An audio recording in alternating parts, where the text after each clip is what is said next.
में दुख नो में दुखम, नो में दुख नो में दुखम, आनंदों में वर्षति वर्षति, आनंदों में वर्षति वर्षति, नो में ताप नो में तापम, नो में ताप नो में तापम, नो में दुख नो में दुखम।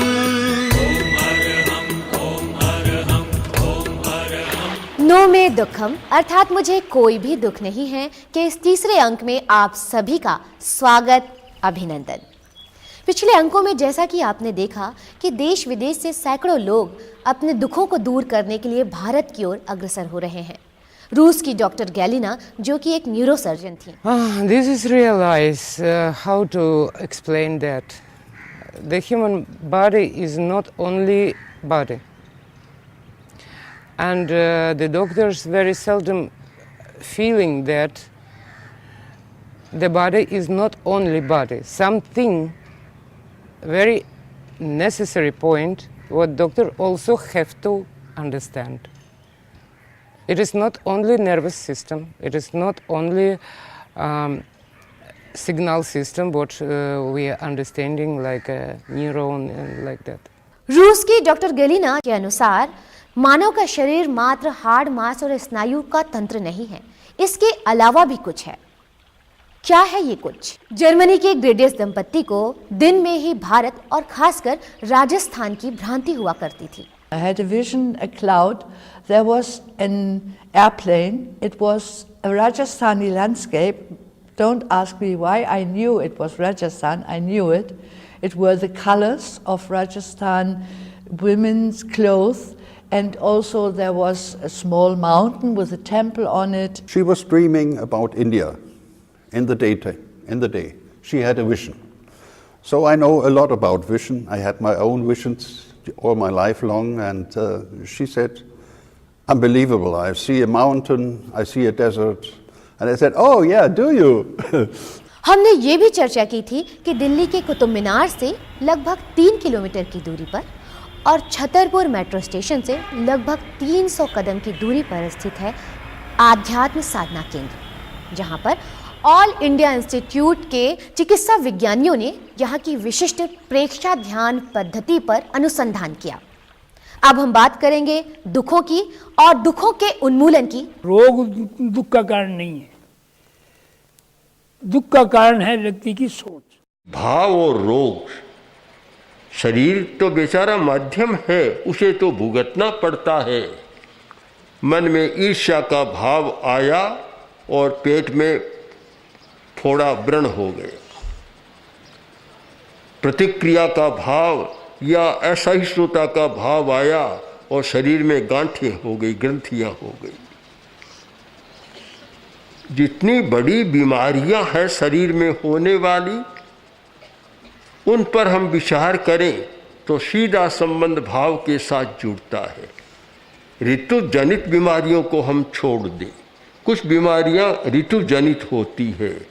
सर्दी का मौसम आता है, ठंड लगी, बुखार हो गई। गर्मी का मौसम जुकाम हो गया या लू लग गई, तावड़ा लग गया। ये सब ऋतु जनित बीमारियां हैं, ये कोई बहुत खतरनाक नहीं होती, आती है समय के साथ चली जाती है, कोई बड़ी बीमारियां नहीं। बड़ी बीमारी कैंसर, पेप्टिक अल्सर या हार्ट, किडनी, लीवर, ये जो सब प्रभावित होते हैं, इनमें मुख्य कारण हमारा भाव और मन है। आहार का असंयम भी बड़ा कारण है, पर उससे भी बड़ा कारण है भाव। कुछ लोग ऐसे हैं जो कर्मजन्य हैं, पिछले जन्म से कुछ किया हुआ है, उस कारण से भी आ सकते हैं, और इस जन्म में जो हमारी जीवन शैली गड़बड़ हो रही है उसके कारण से भी आ सकते हैं। तो इनको कैसे दूर किया जाए, उसका रास्ता एक ही है कि हम अपनी सोच को बदलें, तभी ये दुखों से मुक्ति हो सकती है। हमारी सोच अगर हमारी ठीक रहेगी तो फिर दुख हमको कठिनाई नहीं दे सकेंगे। अब हम विचार करें कि शरीर के अवयवों में या शरीर के भीतर के पदार्थों रसायनों में असंतुलन की स्थिति बनी, आदमी बीमार हो गया। ये तो ठीक है, पर ऐसा क्यों हुआ उस पर विचार करें तो हमें पहुंचना होगा भाव जगत पर। भाव बीमारी का एक मुख्य कारण है। तो इतना तो हम समझ ही गए हैं कि स्वस्थ शरीर में ही स्वस्थ मन का वास होता है, और जब हमारा मन स्वस्थ हो, शरीर स्वस्थ हो, तो वो स्वस्थ चेतना का कारक बनता है। या यूं कह लीजिए कि अगर चेतना हमारे शरीर पर और मन पर शासन करती है तो हमारा जीवन संपूर्ण रूप से सुखी, आनंददायक और स्वस्थ हो सकता है। तो चलिए सुख की ओर अग्रसर होते हैं, लेकिन ध्यान रहे कि यहाँ हमारा उद्देश्य किसी धर्म, संप्रदाय और वर्ग विशेष से कतई नहीं है। Normally, we are living, and most of all as Western people, we are living in the world outside. We human beings are living in two worlds. We are living in the outer world, and we are living in our inner world. And I started traveling inside, experiencing my inner world. The body as a three-dimensional body, I felt it, how it was, and I felt the response when my attention got to some parts of the body. It's working. That's something completely different from all ideas I had met before. It is a technique you can learn. You hear it, you get your advice by the teacher, you hear the voice, you do what he says, and then you have the effect. And then you can tell yourself the same story. And so you learn the technique by assimilating it. You come closer to yourself, you step inside, and that you can learn nowhere else, to step inside, to move into your own direction. So the question is, what is this direction? It goes from outside to inside. That is a new dimension. And when you touch yourself, you don't believe who you are. When you enter your inside, you don't know yourself. And that is a task. You have to learn who you are. यदि हम आस्तिक हैं तो इसका मतलब है कि हम सकारात्मक हैं, आस्थावान हैं। आस्था किसके प्रति? आस्था उसके प्रति जो सार्वभौमिक हैं। ये ईश्वर, अल्लाह, गॉड हैं। परंतु यहाँ आध्यात्म साधना केंद्र में हर व्यक्ति की स्वयं की चेतना ही उसका स्वयं का इष्ट है। यानी कि आप स्वयं ही चैतन्य स्वरूप हैं, ज्ञान स्वरूप हैं, आनंद स्वरूप हैं और शक्ति स्वरूप हैं। तो जब हमने प्रयोग कर लिया तो कुछ शुद्धि हुई है, उसको कैसे अनुभव करें?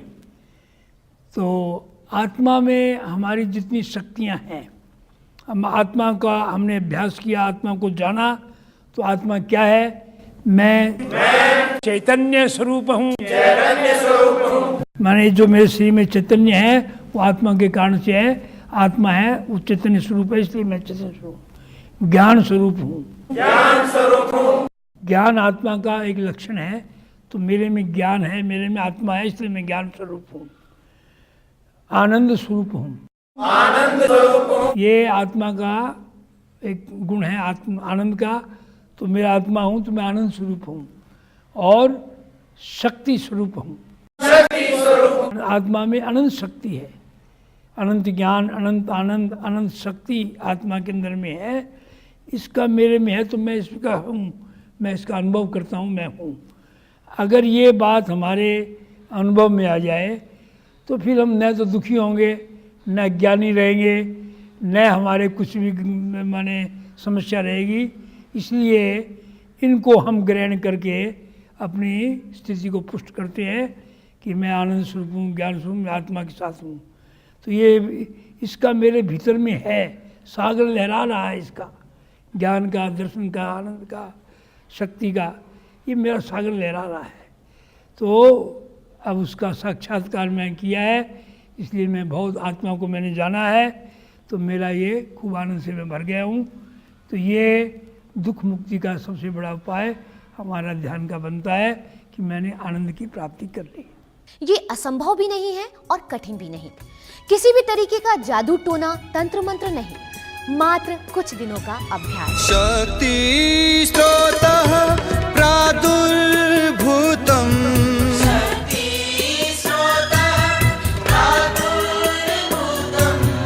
अंतःचक्षुः लब्धं लब्धम्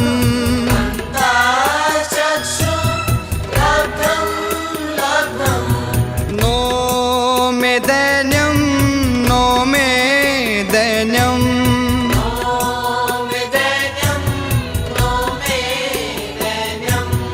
नो मे रात्रि नो मे रात्रि